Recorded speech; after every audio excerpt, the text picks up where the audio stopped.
Magandang araw po. Ako po si James. Ako po yung mag-aayos ng CR nyo.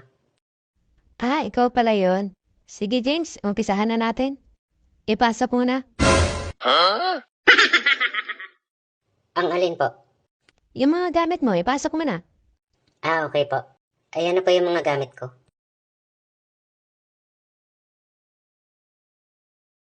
Madali lang pala to ayusin, ma'am. Kailangan lang sundutin yung bara. Huwag mo na katawaging ma'am. Megan na lang. Sige, sundutin mo na, James. Magaling ka ba sumundot? Bago lang din po ako eh. Pero okay naman po ako sumundot. Huwag ka mag-alala, James. Tuturuan kita kung paano sumundot. Sanay naman ako sa sundutan eh. Ha? Tubero ka rin pala? Hindi. Pero sanay ako humawak ng tubo. Lalo na yung malaki at mahaba. Wow naman! Alam ko na. Dati kayo nagtatrabaho sa hardware. Uy, hindi ah. Ano palagay mo sa akin, katulong? James? Pag nasundot mo na ba yung butas, bubulwak yung tubig at matatanggal yung bara. Oo naman. Kailangan ko lang sundutin ng paulit-ulit. At pabilis ng pabilis.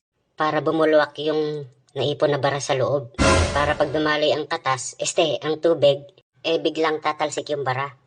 Wow, sarap naman nun. Ha? Anong masarap?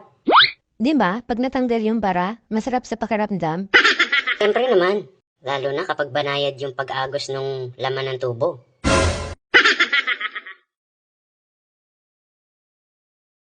Ayan. Tapos na. Lumabas na yung bara ng tubo. Lumabas na ba? Bakit hindi ko man lang naramdaman? Magkano nga pala ang singil mo? 500 lang. Kasi saglit lang naman ginawa eh.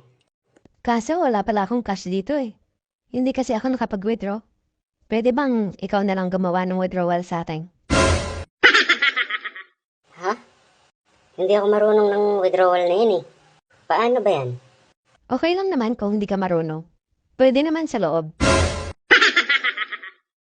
Ha? Anong sa loob?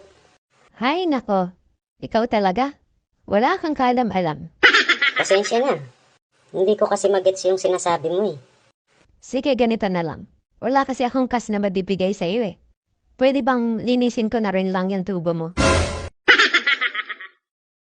Wala naman akong dalang tubo.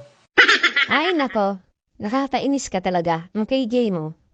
Ang ibig kong sabihin, sundutin mo na lang din ako.